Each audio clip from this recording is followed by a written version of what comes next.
OPS என்ற ஒரு தலைவர், முன்னாள் முதலமைச்சர், தொடர்ந்து முதல் வரிசையில் உட்கார்ந்திருந்தவர். அம்மா அவர்கள் இருந்த பின்னால் கூட வந்து உட்கார்ந்தவர் அந்த இடத்துல உட்காரல.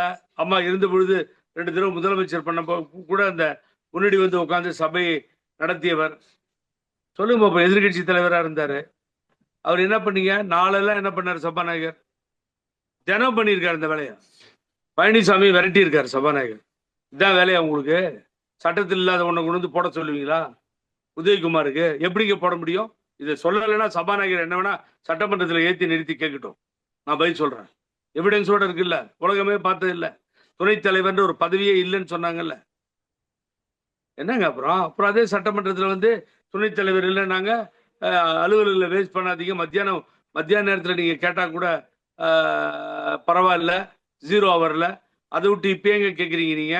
காலையில் எழுந்துச்சு வந்தது இதாங்க பொழப்பா இது? சட்டத்தில் இல்லை, செய்ய முடியாது. நீ என்ன வேணா செஞ்சுக்கோ, நீ வெளியே பண்ணு, கெலட்டா பண்ணு. இதை பேசினார் இல்ல சபாநாயகர்.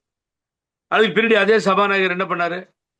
மாண்பு முதல்வர் கோரிக்கைக்கு இணங்க நாங்கள் அந்த கோரிக்கையை ஏற்றுக்கொண்டு மாவீரர் உதயகுமாருக்கு முதல் வரிசையிலும், எதுவுமே இல்லாத ஓபிஎஸ்க்கு பின் வரிசையிலும் அப்படின்னு மாத்தி இந்த சட்டமன்றத்தில் நடந்ததா இல்லையா?